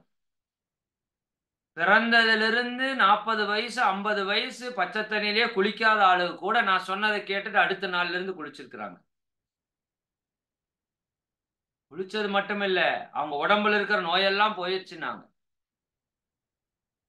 புரியுதா இல்லைங்களா? எங்க மன்றத்துக்கு ஒருத்தர் வந்தாரு. அவருக்கு 8 வருஷமா குழந்தை இல்லை, 8 ஆண்டுகளா குழந்தை இல்லை. ரொம்ப பிஸியான பர்சன். வந்தாரு, இந்த மாதிரி ஒரு பிரச்சனை இருக்குங்கய்யா அப்படின்னாரு. அப்ப இந்த பயிற்சிக்கு வந்து சேருங்கன்னு. ஐயா பயிற்சி வர்றதுக்கெல்லாம் எனக்கு டைமே இல்லைங்க, நைட் அன்டைம் ஆயிரும் வர்றதுக்கு, காலையில் இந்த மாதிரி இருக்கு சூழல், வர்றதுக்கு வாய்ப்பே இல்லை, ஏதாவது ஒரு சின்ன ஐடியா சொல்லுங்க. நான் ஒண்ணுமே சொல்லல, ஏன்னா பயிற்சி பண்றதுக்கு நேரம் இல்லைன்றாரு. சரி 2 விஷயம் சொன்னேன், குளிக்கிறத மெயினா சொன்னேன். காலையில் எப்படி குளிப்பீங்க? ஒரு 8 மணிக்கு எந்திரிப்பேங்க ஐயா, சுடுதண்ணியில குளிப்பேன், அதை மட்டும் மாத்துங்க. சுடுதண்ணியில குளிச்சீங்கன்னா உங்க உடம்பு முதல்லயே சூடா இருக்கு. எச்சா சுடுதண்ணியில குளிச்சீங்கன்னா உங்க உடம்பு கெட்டு போயிடும். சூட்டோட சூடு சேர்ந்ததுன்னா உடம்பு கெட்டு போயிடும். வித்து சக்தி நீர்த்து போயிடுச்சு, உங்களுக்கு உயிராற்றல் இல்லை. நீங்க இன்னும் சுடுதண்ணியில குளிச்சீங்கன்னா உங்க உடம்புல எல்லா நோயும் வரும். குழந்தையே பிறக்காது உங்களுக்கு. நீங்க இது ஒன்ன மட்டும் செய்யுங்க. 6 மணிக்கு முன்னாடி ஒரு 5:30க்கு எந்திரிச்சு பச்சை தண்ணியில குளிச்சுட்டு போங்க. சரிங்களா? 4 மாசம் கழிச்சு அவர் வந்தாரு. என் மனைவி 1 மாத கர்ப்பிணியாக இருக்கிறாள்னு சொன்னாரு. இதுதான் மிராக்கிள்ஸ். எந்த பயிற்சியும் அவர் பண்ணல. புரியுதா நீங்க? எனக்கு அப்பதான் இதனோட வேல்யூவே புரிஞ்சுது. ஒரு உடம்புல உயிரணு உற்பத்தி ஆகாத விட பிரச்சனை ஒண்ணும் கிடையாது. கேன்சர் விட மோசமான பிரச்சனை உயிரணு உற்பத்தி ஆகாதது. அப்பேற்பட்ட நபருக்கே உயிரணுவே உற்பத்தி ஆகுதுன்னா, குழந்தை பிறக்குதுன்னா உங்களுக்கெல்லாம் இருக்கிற நோய் எம்மாத்திரம். அதெல்லாம் அற்பமான விஷயம். இப்படி போற போக்குல சரி பண்ணிடும் உங்க உடம்பு. ஆனா உடம்புக்கு ஆற்றலை நீங்க கொடுக்கணும். ஆற்றலை கொடுக்கணும்னா என்ன பண்ணணும்? 6 மணிக்கு முன்பாக எழுந்து பச்சை தண்ணீரிலே குளிக்க வேண்டும். தலைக்கு குளிக்க வேண்டும். குறிப்பாக தமிழ்நாட்டில் இருக்கிற பெண்கள் எல்லாருக்கும் தலை சார்ந்த பிரச்சனை அதிகம். தலைவலி, ஒற்றை தலைவலி, கண்ணுல பிரச்சனை. சரியானா? ஏன்னா மேல குளிக்கிற பழக்கம் நம்ம கிட்ட இருக்கு. நல்லா புரிஞ்சுக்கோங்க. உடம்புல பச்சை தண்ணி ஊத்துனீங்கன்னா சூடெல்லாம் எங்க போகும்? எந்த இடம் கேப்பா இருக்கோ அங்க போய் ஏறிக்கும். புரியுதா? முதல்லயே சூடா இருக்குது தலை. எச்சா இருக்கிற சூடெல்லாம் போய் ஏறிச்சுன்னா தலையில நோய்கள் வரும். கேரளால பாருங்க 10 அடி கூந்தல் இருக்கும். 5 அடி கூந்தல் வச்சிருப்பாங்க. பச்சை தண்ணியில காலையிலயும் சாயங்காலம் தேங்காய் எண்ணெய் தேய்ச்சிட்டு குளிச்சுட்டு அந்த தண்ணி சொட்ட சொட்ட தான் போயிட்டு இருப்பாங்க, வருவாங்க. அவங்களுக்கு ஒன்றும் ஆகாது. ஆரோக்கியமாவும் இருப்பாங்க. சரிங்களா? இங்க நம்மளுக்கு வாரத்துக்கு ஒரு டைம் குளிக்கிறது, மாசத்துக்கு ஒரு டைம் குளிக்கிறது கொடுமை. சரிங்களா? உங்களுக்கு நோய் வராம இருக்கணும், நீங்க ஆரோக்கியமா இருக்கணும், இன்னும் உங்களுக்கு செல்வ வளம் வரணும்னா கூட, உங்க கடன் எல்லாம் தீரணும், பணம் நிறைய வரணும்னா கூட இந்த குளியல் உங்களுக்கு ரொம்ப பவர்ஃபுல்லா சப்போர்ட் பண்ணும். ஏன்னா எங்க தூய்மை இருக்குதோ அங்க லட்சுமி, மகாலட்சுமி, செல்வம் தானா குவியும். அதனாலதான் திருப்பதியில் இவ்வளவு செல்வம் ஏன் குவியுது? அங்க சந்திரனுடைய ஆதிக்கம் அதிகம். அதே சமயம் தூய்மையில மிகச்சிறந்த தூய்மை அந்த கோவில நீங்க பார்க்கலாம். கவனிச்சு பாருங்க. அவ்வளவு பெரிய கோவில் எங்கேயும் நீங்க போய் குப்பையை பார்க்க முடியாது. அப்ப நீங்க எந்த அளவுக்கு நீங்க தூய்மையா இருக்கிறீங்களோ, எந்த அளவுக்கு உங்க குடும்பம் வீடு தூய்மையா இருக்குதோ அந்த அளவுக்கு உங்க செல்வம் அதிகரிக்கும் உங்களுக்கு. அது செல்வ வளம் பெருக்கும் ரகசியத்துல அதை நிறைய பார்க்கலாம். இதுல ஒரு விஷயத்த நான் உங்களுக்கு சொல்றேன். சரிங்களா? உங்களை பார்த்தாலே ஒரு தெய்வீகமா இருக்கணும் காலையில. அப்படியே இருக்குது. சரிங்களா? காலையில சரி, அது வேற டாபிக். நான் அதுக்குள்ள போக விரும்பல, டைம் ஆகி போச்சு. அப்ப நீங்க என்ன பண்ணணும்?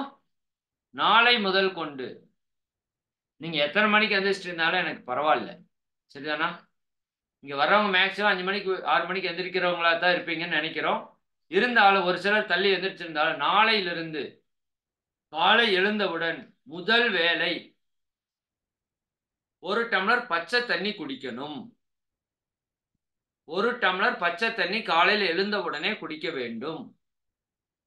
எதுக்கு சார் அப்படின்னா, இந்த உடலுக்கு உள்ள அப்படியே உஷ்ணமா இருக்குன்னு சொன்னேன்ல, உடல் உறுப்புகள் எல்லாம் வேலை செஞ்சு அப்படியே ஹீட்டா இருக்கும். அப்ப அதுல பச்சை தண்ணி 1 டம்ளர் குடிச்சீங்கன்னா அதுக்கு அப்படியே கத கத கத கத கதன்னு அப்படியே எதமா இருக்கும். கொதிக்கிற வெயில்ல இளநீ குடிச்சா எப்படி இருக்கோ அப்படி இருக்கு உங்க உடம்புக்கு.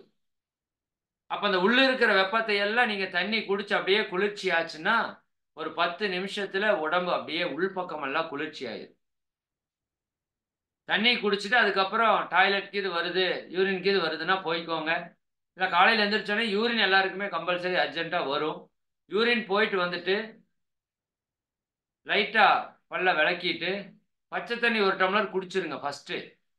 ஒரு 10 நிமிஷம் கழிச்சு பச்சை தண்ணியில் குளிக்கணும். எப்படி குளிக்கிறதுன்னு சொல்கிறேன். குளிக்கிறதுக்கு ஒரு முறை இருக்கு. குளியல் என்பது என்ன? குளிர்வித்தல் என்று சொல்லிட்டேன்.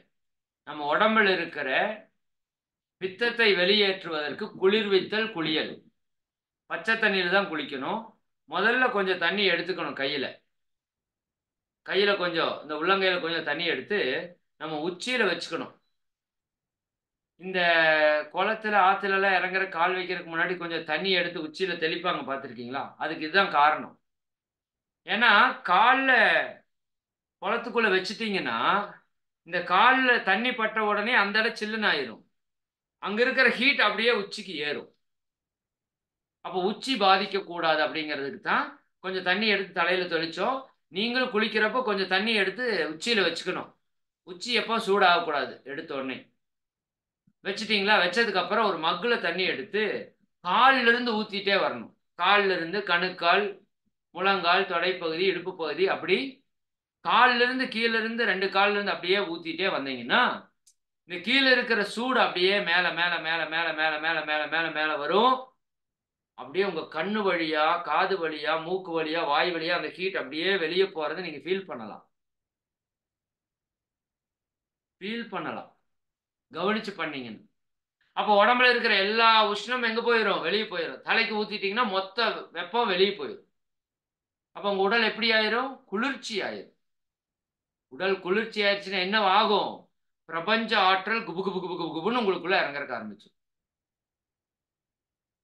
இந்த தண்ணிக்கு உடம்புல நீர் பட்டுருச்சுன்னா தோல்ல, இதுக்கு அந்த காந்தத்தை இழுக்கிற சக்தி.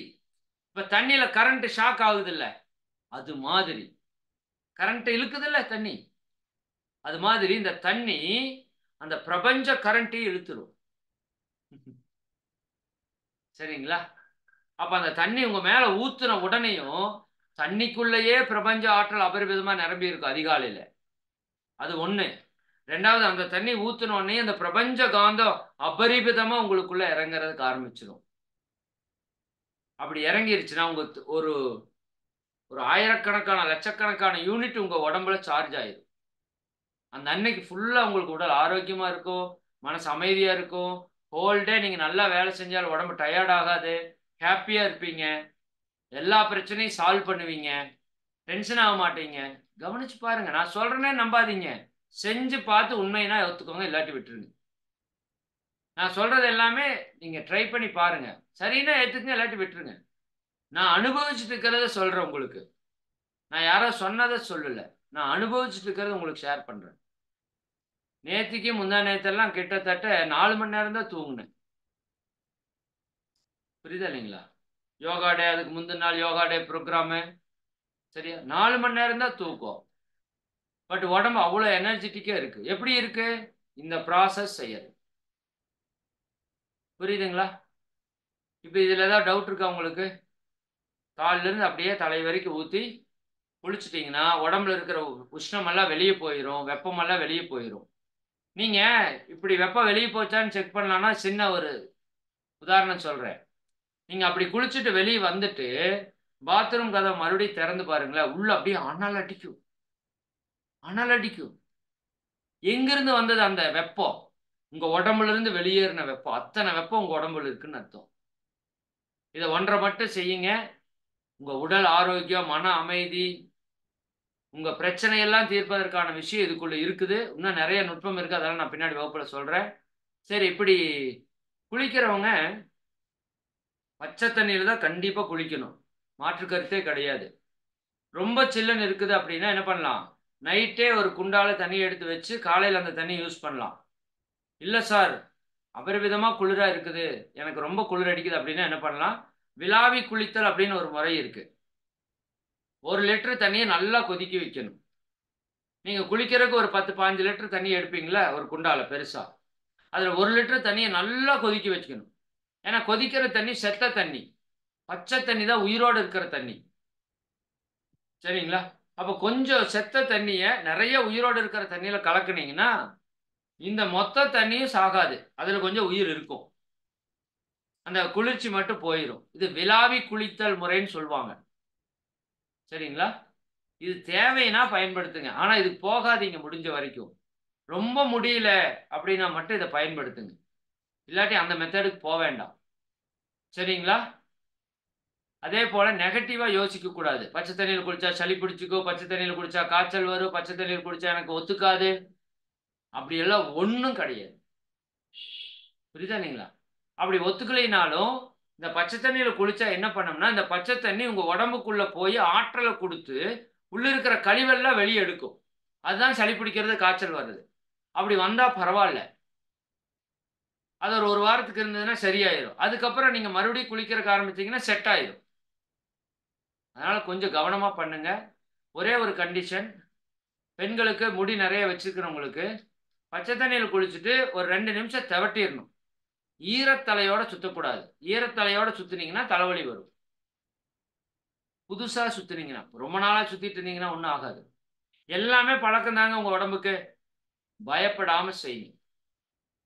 புரியுதா? நீங்க ஹோட்டல் கடையில போய் ஆல்கஹாலை வாங்கி வாய்க்குள்ள ஊத்துறான், அவனெல்லாம் பயப்படுறது இல்லை.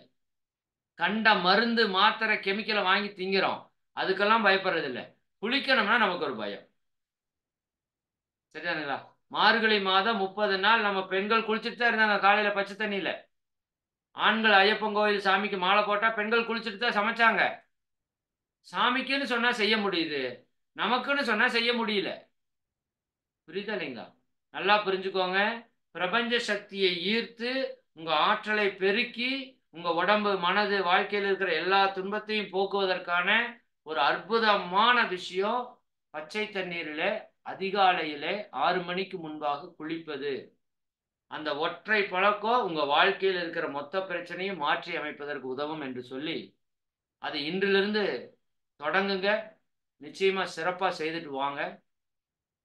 அடுத்த வகுப்புல இந்த நீர், அந்த நீரை எப்படி பவர்ஃபுல்லான நீரா மாத்தி பயன்படுத்தி நம்ம உடம்புல இருக்கிற நோயை போக்குறது, எப்படி செல்வ வளங்களை ஈர்ப்பது அப்படிங்கிறத பத்தி எல்லாம் அடுத்த வகுப்புல நம்ம பார்ப்போம். சரிங்களா? நிறைவு பண்ணிக்கலாமா? மிக்க மகிழ்ச்சி. அனைவருக்கும் நன்றி. நீங்களும் உங்கள் அன்பு குடும்ப உறுப்பினர்கள் அனைவரும் எல்லாம் வல்ல அருட்பேராற்றலினுடைய கருணையினால் உடல் நலம், நீலாயுள், நிறை செல்வம், உயர் புகழ், மெஞ்ஞானம் ஓங்கி இறை உணர்வு, அறநெறி, கல்வி, தனம், தானியம், இளமை, வலிவு, துணிவு, நன்மக்கட்பேறு, அறிவிலுயர்ந்தோர் நட்பு, அன்புடைமை, அகத்தவம், அழகு, புகழ், மனித மதிப்புணர்ந்து ஒழுகும் பண்பு, பொறையுடைமை எனும் பேறு 16 பெற்று பெருவாழ்வு வாழ்க. வாழ்க வளமுடன், வாழ்க வளமுடன், வாழ்க வளமுடன், வாழ்க வளமுடன். மிக்க மகிழ்ச்சி. அனைவருக்கும் நன்றி. வாழ்க வளமுடன். அம்மா நிறைவு பண்ணிக்கலாங்கம்மா. அறிவிப்புகள் சொல்லி நிறைவு பண்ணிக்கலாம். நன்றிங்கய்யா. வாழ்க வளமுடன். ஐயா இன்னைக்கு காந்த ஆற்றல் எப்படி